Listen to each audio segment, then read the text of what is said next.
So, looking at the acquisition process, were you involved in the discussion within that process? And, looking at also just a general question, what areas do you think are poised for such exits that you think, startups could, focus on? Okay. So I was very involved in the discussions internally with the team. I was not, it was the CEO and founder, Dan Stewart, who was the one leading the discussions with all of the parties. I have to admit, we were very fortunate, alhamdulillah, that we were approached by a number of suitors at the time. And it wasn't just a financial consideration, to be honest with you. So it's difficult to compare apples to apples. There were different types of offers on the table. Some were all cash, some were all stock, some were part cash, part stock, some were flexible. The pricing it's difficult, parking the monetary aside, there were obviously lots as to which jockey we wanted to bet on, chemistry with the management teams, vision of the companies that we were talking to, because this is, again, we're still in this business with them, and running the business with them, and obviously Dan and his team are working with Living Social. So that was a key driver in our decision making, of who to work with down the line and who to sell the company to. Great. On the subject of exits, I think, listen, we from a venture capital stroke private equity community, the first question they seem to ask themselves, and I'm now asking as well of the entrepreneur community, because particularly if you're in a fund structure, you have a limited time that you need to materialize and exit investments. Unfortunately, to be honest with you, I think it's sad that has to happen. Now, there are ways around that, but typically there is a time constraint and a time pressure to materialize gains. And so I think the concept of exits is an extremely important one. The M&A scene here has been improving significantly. I think there's a long way to go in the Middle East. But I mean, you can't compare it today to what it was 10 years ago, even 5 years ago.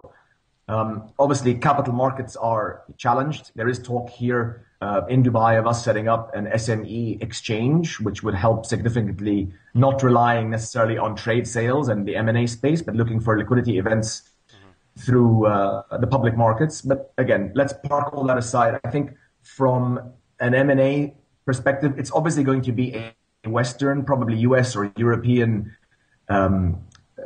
player that maybe is approaching maturity or is planning the eventual approaching maturity, and will therefore look to buy and invest in growth elsewhere in the world.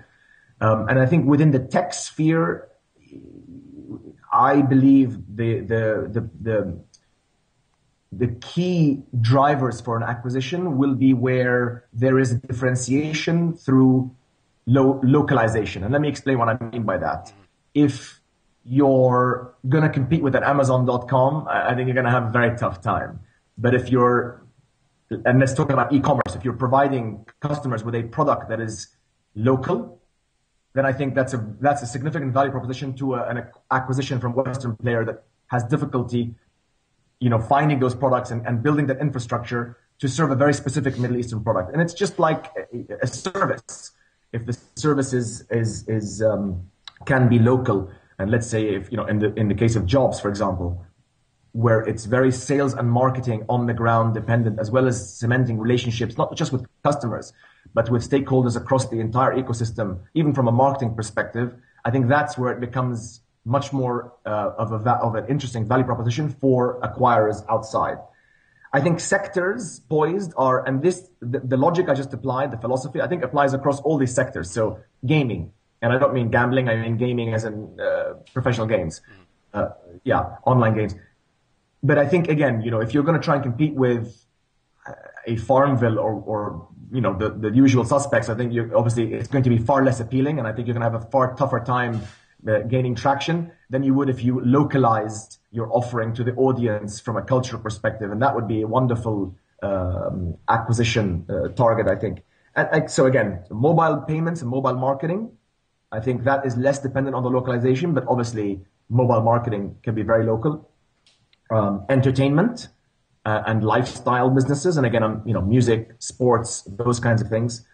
E-commerce, where it's local, products and services where it's local, particularly, and just marketplaces that make the region, let alone the world, a far more efficient, far easier place to get what you want done. I'm just being very generic there, whether it's jobs or it's, any other service or product. I think that's where the for us as Middle Eastern entrepreneurs or investors, that's where the acquisition, I believe down the line, acquisitions will come from.